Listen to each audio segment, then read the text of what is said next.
Welcome back. We're keeping our focus on, yes, the report that you've just seen. And we have him in Lagos this time, Senator Aliyu Sabi-Abdullai, the Chairman, Senate Committee on Media and Public Affairs. Good to see you in Lagos. Yeah, my pleasure to be here. Well, yes, indeed, the Senate, there's a lot going on now in the country, which lots of people will be looking to the Senate to see how they respond in terms of maybe even by the bills or the committees that you're setting up. But about this particular one concerning the Maina, which took a lot of people by surprise. But I saw that some members of your party were equally surprised. But was the Senate as a whole also hit by the same level of surprise when you heard it?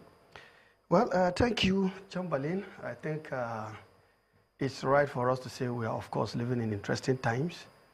And surprise, I think, is just for short of words.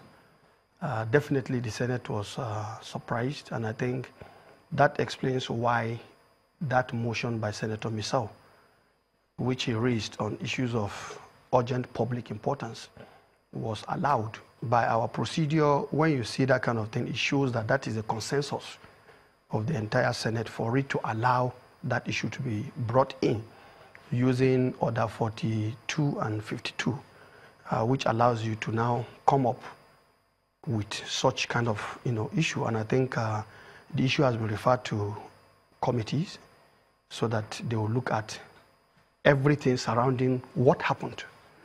And I think it's important for Nigerians to have answers to what exactly happened leading to this embarrassment, which if people say is a national embarrassment, I think they are correct. Because here is somebody who has been declared wanted and suddenly coming back, not just coming back, but coming back to even assume duty and at a higher level than he left it. So I think there is quite a lot to ask. And that brings me to one very interesting point. The fact that the civil service or the public service generally is the key pillar for which governance is anchored. And any government that desires to achieve whatever goals and objectives is set for itself must have a very virile and performing public service or civil service in this particular case. And so I think it's a very serious issue for concern. And I was in service, and some of us are disturbed at the level of indiscipline, at the level of decay in the institutional framework of the public service. And I think since I came on board on the Senate, I have been worried about that. I have a bill I'm working on, which is just at the last stage. I hope to introduce it very soon. I call it public service efficiency. And you see, some of these things happening now are happening because the service has been so neglected for such a long time, with a lot of things happening without anybody really having the capacity to even check it on. And so in most instances, you will see somebody given a function or a mandate or a responsibility, but the authority is residing somewhere. So it's an aberration, and I think some of us are really very disturbed because whatever good policy you are having, if you don't have that service to help you deliver it, then you can't go anywhere. And what is happening here is just a classical example of the rot. But I'm just wondering, I mean, this bill that you're working on, because a lot of people have the impression that, look, to deal with the civil service or to reform it, it will take a lot. Yeah. How much of correction can that bill bring? And is it going to be just at the federal level, or will it trickle down to the states? You see, in most instances, there is this saying that the head of a mouse is better than the tail of an elephant. If the federal civil service is doing things right, it will have a trickle-down effect to the state, service. Because in most instances, there is this interstate, there is this kind of establishment council where both the federal and then the state, they share, a number of, best practices. But the point is that the moment the leader, which in this case we look at the federal civil service, is weak, then a lot of things also begin to happen at the federal level. Now, let me say one thing. In the service today, there is a lot of ambiguity.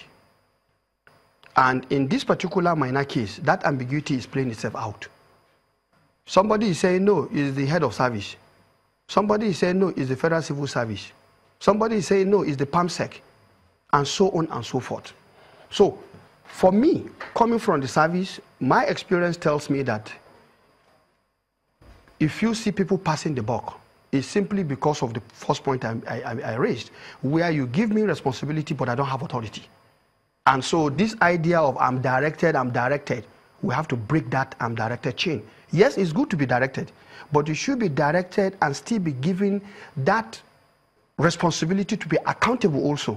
So that when you are given that responsibility and you take action, you should be held accountable for your actions. But in these particular instances, like I said, I'm given a schedule, but it's another person who will call the shot with respect to my schedule. So even if the family of Maina's family comes out to say that the DSS provided him with that level of security, we still have to... Well, the issue to ask is that what was the role of families in our civil service, hierarchy? They don't have any role other than they're your family. That is personal to you. So as far as I'm concerned, they're just trying to, of course, nobody will want to see his own person. They want to protect their own. But the reality is simple. Since this matter is before the Senate, I'm very much convinced the committee saddled with this responsibility will do a thorough job, and they will make sure that the right thing is done. And of course, as you know, when they finish at their own committee level, they'll bring it back in plenary.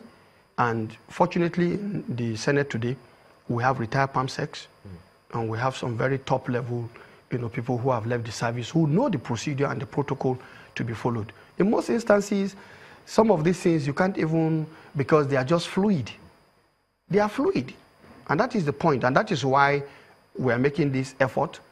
So far, 2 permanent secretaries, retired permanent secretaries, have reviewed this bill. And we are hopeful that, yes, like you said, it's a very big issue, but at least let's start somewhere, begin to take the critical element that will introduce efficiency in the system, so that at the end of the day, there is clarity of roles and responsibility,